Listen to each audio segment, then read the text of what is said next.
Hi, you're at Real Turkey channel. I am Atilla Yaşalara, and you are very lucky to be watching this broadcast. We're talking Turkey, that's all we do.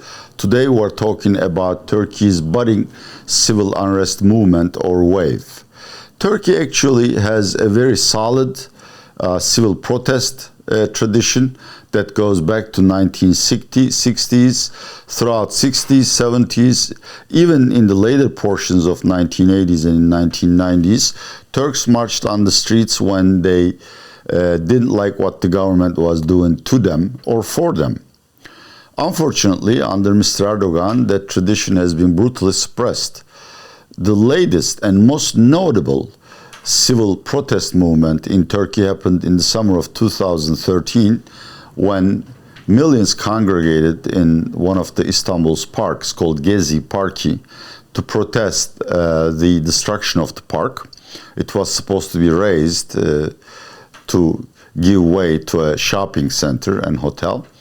And the protests spread throughout Turkey. If my memory serves me right, out of 81 provinces, 79 of them saw relatively large demonstrations. And at some point, more than 5 to 6 million people out of a population of then 80 million were on the streets. Mr. Erdogan managed to crack down on Gezi, and since then one of his primary objectives have been to make an example of those who participated or who tacitly or openly supported that near uprising.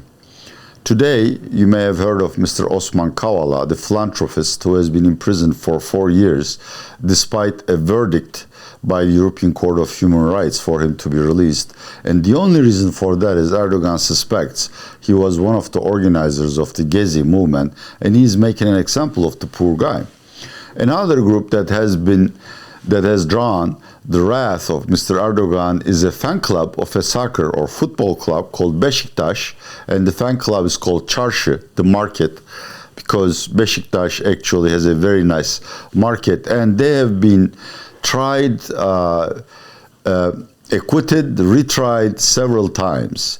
Nothing is going to come out of those trials, but I think the lesson has been learned by Turks that marching on the street, no matter what the reason, is going to be very expensive, that the police is going to use excessive force to the point of shooting people. I'm sure if you're in America, you know how that goes. Or they will be dragged through courts for years. Nevertheless, the onset of 2022 witnessed small-scale but very widespread protests. At first, these seem to have disparate reasons. For instance, teachers protested low pay, health staff long, grueling hours. There were strikes. The couriers, the kids on motorcycles who do deliveries have gone on strike to protest low wage hikes. And then suddenly it started turning into a national movement in the sense that there was one unifying cause, and that was the outrageously high electricity and natural gas bills.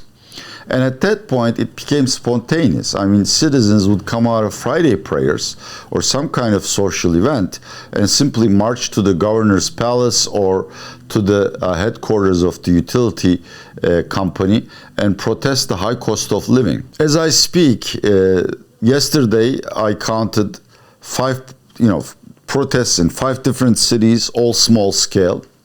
And over the last week, over 30 cities witnessed some kind of strikes. Now, of course, there are several questions. A, could they gel into something bigger, like a national movement, very similar to Gezi I described? B, how is that going to affect Turkey's social and political equilibrium? The answer to the first question is not that easy because humans exhibit herd behavior which is very unpredictable. But I can imagine a scenario, for instance, as I shoot this video, Russia began invading parts of Ukraine, which would drive up energy prices, and obviously electricity and natural gas bills will likely go higher. And at some point, large numbers of people may spill onto the streets demanding immediate relief from the government. A second really nasty scenario is a protesting citizen being killed by police or other security forces, or by, anti-protest fans. I don't want to say fans of Erdogan, because I don't think Erdogan would ever want or ordain something like that. Also, a political sabotage or assassination could simply trigger the national unrest movement. And these things are extremely expensive. I mean, Turkish economy is already suffering under various shocks. Energy shock, I have described, also the currency unpredictability, a producer price inflation that is bordering on 100%, and of course widespread empowerment of people, which reduces spending on discretionary items. Yet on top of that, civil unrest, the political uncertainty that causes, as well as the physical damage to storefronts, to areas which are the scene of demonstrations where stores will have to be closed, etc., etc. It could really be the straw that broke the back of the Turkish economy. Socially, I think if this protest movement enlarges, becomes wider, it means that the Erdogan era is about to close, because this movement, this current small-scale movement, has one major difference to Gezi. Gezi was political and almost 90% attended by people hostile to Erdogan, his management style, or his ideology. But here, the primary cause is economic stress. The fact that many people, too many people, can't make a decent living. So, AKP voters, MHP voters, communist voters, you name it, everyone is on the streets. And it is extremely unlikely for the police to effectively suppress these, because there could be a tremendous backlash in AKP's constituency. So I think if these protest movement gels or morphs into something bigger, there would be another reason to think Turkey is approaching early elections, whether Mr. Erdogan wants it or not. Socially, again, Turks usually see civil unrest as discord, as something that disrupts social cohesion. I think it's the other way around. Civil protest is part and parcel of the democracy. If people can't get what they want in the poll booth, they have a right to protest peacefully, to assemble, and to express their opinions about the government or the opposition. Greeks do this excellently. I mean, they protest everything their government does wrong. Rarely it gets violent. I'm completely against that.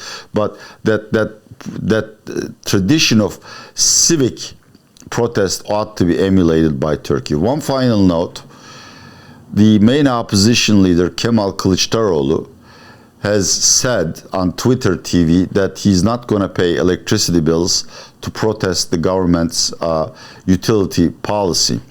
He has not encouraged the population to follow him, but he said unless utility bills are reduced, he shall make a call.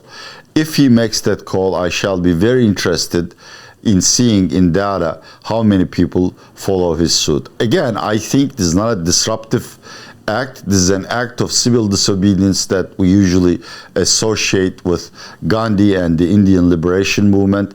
And I think Turkey has a lot to gain if this is the way the people of Turkey express their dissatisfaction with the way they are managed. Thank you very much. You have watched another broadcast of Real Turkey channel. As usual, I am borrowing the studios of Mesele Ekonomi, the premier economics YouTube channel of Turkey. I want to express my gratitude to them once again.